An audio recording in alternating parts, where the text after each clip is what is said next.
కొండపల్లి అడవిలో శతాబ్దాల రహస్యం దాగి ఉంది. దేవతల శాపంతో శతాబ్దాలుగా బంధింపబడిన రాక్షసుడు. అతడే బ్రహ్మరాక్షసుడు. 45 ఏళ్ల బాలయ్య గ్రామంలో ధైర్యమున్నవాడు. బయట మంటలు పెట్టుకుని కూర్చుంటాడు. తన కొడుకు రాము 12 ఏళ్లు పక్కనే కూర్చుంటాడు. నాన్నా, అడవిలో రాత్రిళ్ళు వినిపించే ఆ గర్జనలు ఎవరివి? అవి ఈ గ్రామం చెప్పుకోని భయాలు. ఏదో ఉన్నదమ్మా, కాని ఎవరు చూడలేదు. రాము ఆసక్తిగా చూస్తాడు. మధ్యలో ఒక బాబు కేకలు వేస్తూ వస్తాడు. బాలయ్యన్నా, కాశీచెరువు దగ్గర ఒక్క పెద్ద నీడ కనిపించింది. గ్రామంలో భయాందోళన. రాత్రి రాము టార్చ్ పట్టుకుని అడవిలోకి దూరంగా వెళ్తాడు. చెట్లు గీసుకునే శబ్దం, గాలి గట్టిగా. ఒక పాత రాతి మందిరం కనిపిస్తుంది. దాని గోడలపై బ్రహ్మముద్రలు చెక్కబడి ఉంటాయి. అందులో నుండి భారీ శ్వాస శబ్దం. బ్రహ్మరాక్షసుడు కఠినంగా, ఎవర్రా నా నిద్రభంగం చేసినది? రాము వణుకుతాడు.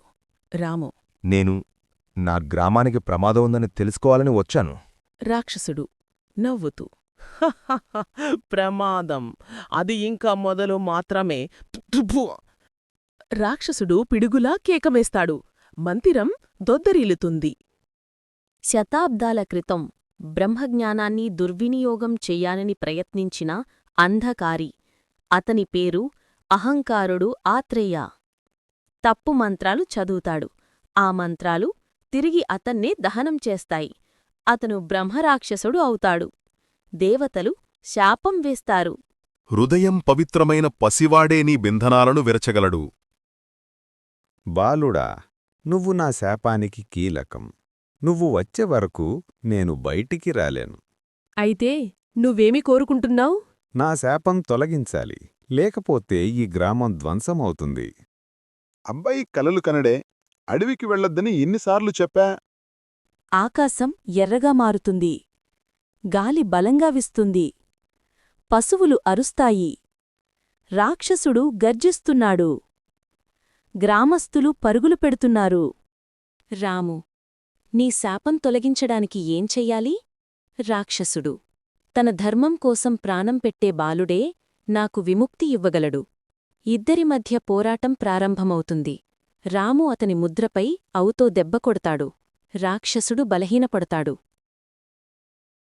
రాక్షసుడు మానవ రూపం దాల్తాడు. ఆత్రేయ మహర్షి: బాలుడా, నీవు ధైర్యం, నీతి, పవిత్ర హృదయం ఇవే నన్ను రక్షించాయి. నన్ను కోపం దారి తప్పించింది. నువ్వైతే ధర్మమార్గం చూపించావు. అతను కాంతిగా ఆకాశంలో కలిసిపోతాడు. అన్ని ప్రమాదాలు ఆగిపోతాయి. ఆకాశం స్వచ్ఛమవుతుంది. బాలయ్య రామును కౌగిలించుకుంటాడు.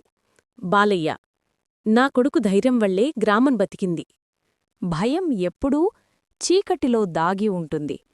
ధైర్యం వచ్చినప్పుడు అది చెదిరిపోతుంది. ఒక చిన్నారి ధైర్యం ఒక రాక్షసుడిని సన్మార్గానికి తీసుకువెళ్ళింది. ఇదే బ్రహ్మరాక్షసుడి బంధనం కథ.